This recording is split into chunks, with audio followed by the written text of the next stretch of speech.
Louvamos ao nosso Deus porque até aqui nos ajudou o Senhor. Uma vez mais estamos juntos, agradecemos a Deus por este dia de vida, por estes momentos que temos para estudar a sua palavra. Agradecemos a todos vocês que estudam conosco, que compartilham esses estudos com outras pessoas, a vocês que oram pelo trabalho que aqui fazemos. Queremos agradecer a todos que são inscritos no canal Hora Tranquila no YouTube, a todos que clicam no dedinho de joinha e também a vocês que nos escrevem dizendo de onde estão acompanhando os estudos. Mandamos aqui um alô especial para Dilsa Flora, que é de São Gonçalo, no Rio de Janeiro, Josias Rodrigues é de Guabiruba, em Santa Catarina, Donizete e Tuca são de Mococa, em São Paulo, Abádia Ferraz é de Governador Valadares, em Minas Gerais, Marcos Siqueira e Maria de Fátima são de Oswaldo Cruz, em São Paulo, Linossi Bezerra é de Brasília, Distrito Federal. E todos os demais que nos escrevem, nós agradecemos e mandaremos sempre um alô para vocês. Iremos orar. Pai nosso que estás nos céus, nós nos encontramos em Tua presença mais uma vez e queremos Te agradecer por tudo que tens feito por nós, pela vida, pela proteção, os livramentos. Te agradecemos por orações que têm sido feitas a Ti e Tu tens abençoado a cada um conforme a Tua vontade. Queremos, Pai, neste momento pedir a bênção para o estudo que queremos fazer, que o Teu Espírito Santo continue trabalhando conosco, nos ajudando a entender a Tua palavra, aceitá-la e colocá-la em prática em nossa vida. Abençoa todos os que nos escrevem, todos os que estudam conosco e que têm seus problemas, suas necessidades, têm as suas batalhas na sua vida profissional, material, conjugal, também espiritual. Dê vitórias a cada um conforme a Tua santa vontade. Abençoe todos os que nos escrevem pedindo orações, Dilsa Flora, também Abádia Ferraz, Linossi Bezerra. Abençoe, Pai, todos os demais. Tu conheces as lutas e os problemas. Dê vitórias, em nome de Jesus. Amém. Iremos continuar o estudo desta semana. É o capítulo 10 de Marcos que nós estamos estudando. Cada dia estamos vendo aqui um acontecimento ali com Jesus e os seus discípulos. Ontem falamos daquele jovem rico que foi até Jesus, perguntando o que ele deveria fazer para ser salvo. E vocês conhecem a história. Infelizmente ele se retirou triste, era dono de muitas riquezas e o coração dele estava nas suas coisas materiais, nas posses que ele tinha. Aí Jesus, aqui, quando nós começamos a ler aqui no capítulo 10, no verso 12, Jesus saía para Jerusalém. Jesus, irmãos, ele já estava caminhando para se entregar, para ser morto. Estava já nos últimos dias da vida de Jesus aqui nessa terra. Por isso que Jesus aqui estava preparando os discípulos para este momento. E lemos aqui em Marcos capítulo 10, a partir do verso 32, nos diz assim: Por esse tempo, subiam para Jerusalém e Jesus ia à frente. Os discípulos estavam muito admirados e o povo que o seguia tinha grande temor. Jesus chamou os 12 à parte e mais uma vez começou a descrever tudo o que estava prestes ali a acontecer. Ouçam, disse ele, estamos subindo para Jerusalém, onde o Filho do Homem será traído e entregue aos principais sacerdotes e aos mestres da lei. Eles o condenarão à morte e o entregarão aos gentios. Zombarão dele, cuspirão nele, o açoitarão e o matarão, mas depois de 3 dias ele ressuscitará. Verso 35, então Tiago e João, filhos de Zebedeu, vieram e falaram com ele, Mestre, queremos que nos faça um favor. Que favor é esse? Perguntou ele. E eles responderam, quando o Senhor se sentar em seu trono glorioso, queremos nos sentar em lugares de honra, ao seu lado, um à sua direita e outro à sua esquerda. Jesus lhes disse, vocês não sabem o que estão pedindo. São capazes de beber do cálice que beberei? São capazes de ser batizados com o batismo com que serei batizado? Somos, responderam eles. Então Jesus disse, de fato, vocês beberão do meu cálice e serão batizados com o meu batismo. Não cabe a mim, no entanto, dizer quem se sentará à minha direita ou à minha esquerda. Esses lugares serão daqueles para quem eles foram preparados. Quando os outros 10 discípulos ouviram que Tiago e João haviam pedido, ficaram indignados. Então Jesus os reuniu e disse, vocês sabem que os que são considerados líderes neste mundo têm poder sobre o povo e que os oficiais exercem sua autoridade sobre os súditos. Entre vocês, porém, será diferente. Quem quiser ser o líder entre vocês, que seja servo, e quem quiser ser o primeiro entre vocês, que se torne o escravo de todos, pois nem mesmo o Filho do Homem veio para ser servido, mas para servir e dar sua vida em resgate por muitos. Eu li Marcos capítulo 10, versos 32 a 45. Como eu disse para vocês, Jesus estava caminhando para Jerusalém porque ele estava indo para se entregar. Por que Jesus estava indo para se entregar? Porque Jesus, ele conhecia as profecias de Daniel e ele conhecia as profecias das 70 semanas, daqueles 2.300 anos. Jesus sabia que o dia dele ser tirado, de o Cordeiro de Deus ser morto, estava chegando. Jesus tinha tudo em mente. Jesus era estudioso da palavra de Deus, o que infelizmente muitos de nós não somos. Somos membros da igreja, somos cristãos, mas não conhecemos a palavra de Deus.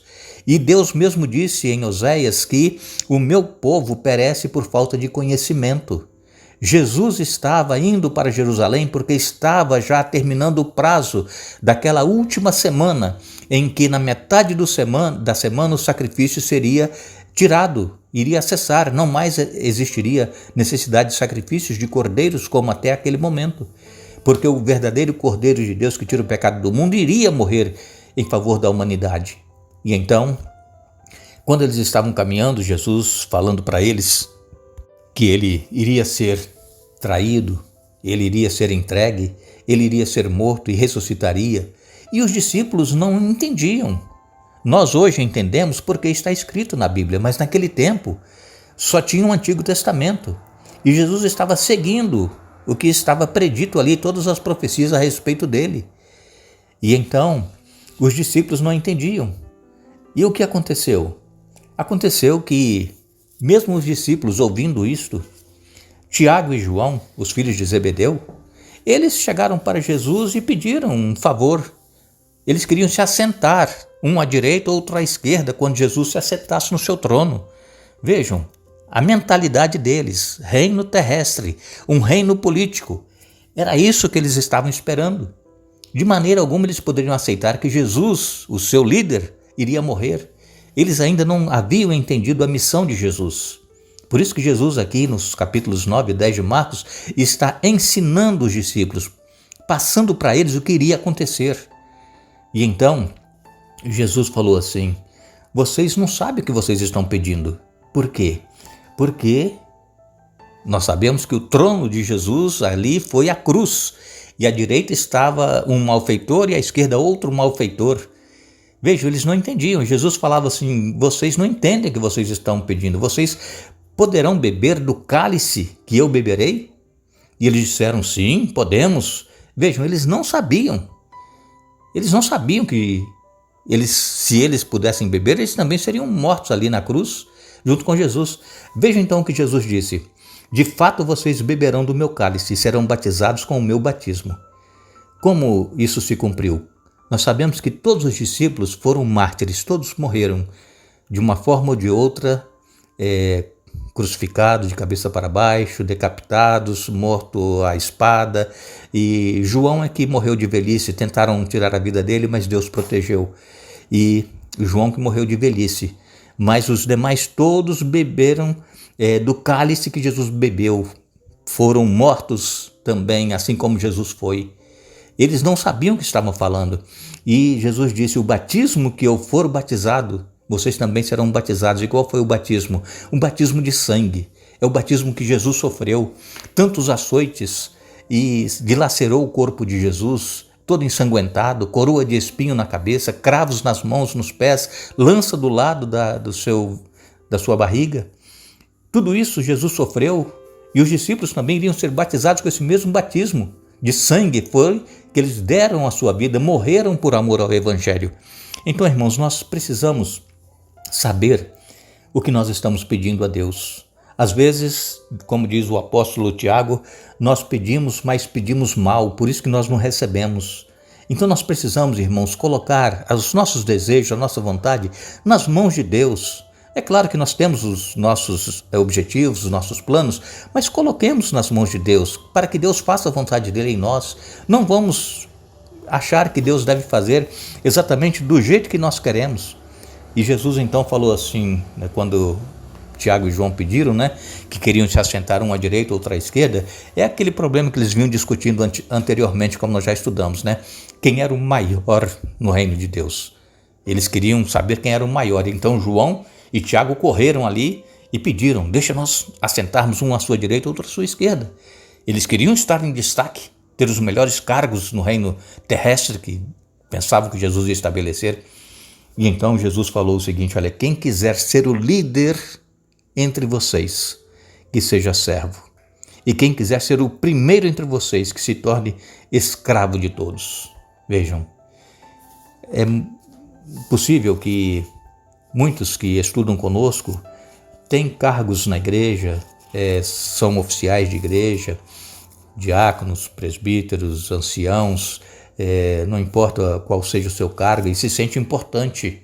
Mas Jesus disse: olha, quem quiser ser o líder, que seja servo. Por quê? Por que Jesus disse isso? Porque ele disse: nem mesmo o Filho do Homem veio para ser servido, mas para servir e dar a sua vida em resgate por muitos. Jesus ensinando aqui aos discípulos daquela época, ensinando a nós hoje, os que somos discípulos do século 21. Nem mesmo Jesus veio para ser servido, mas para servir. E nós, irmãos, seres humanos, pecadores, limitados, nós nos sentimos grandes, importantes perante os outros, achamos que, somos superiores aos outros membros da igreja, quem sabe, mais simples, mais humildes, que não tem cargo nenhum na igreja, que só vai lá, participa, ouve e vai embora. Então nós achamos que somos, os tais. Tenhamos cuidado, irmãos, tenhamos muito cuidado. Que sejamos líderes, mas que sejamos servos. Líderes prontos a servir, a fazer o que Jesus fez e não querer ser maior nem melhor do que ninguém, como estava querendo aqui Tiago e João, os primeiros lugares, os melhores lugares, mas eles não sabiam o que estavam pedindo. Que Deus nos abençoe para que nós possamos aprender e saber pedir a Deus para que Ele faça a vontade dEle em nossa vida e não a nossa vontade. Quando Tiago e João pediram para serem os primeiros, os outros discípulos ficaram indignados. Mas Jesus então sabiamente disse: o que quiser ser o maior, seja o que serve. Que possamos aprender essa lição. Que Deus nos abençoe, que Deus nos dê um bom dia. Nós vamos retornar amanhã para seguir ainda o estudo desta semana e queremos lembrar a todos que não é dos fortes a vitória e nem dos que correm melhor, mas dos fiéis e sinceros, como nos diz o Senhor. Que Deus nos abençoe.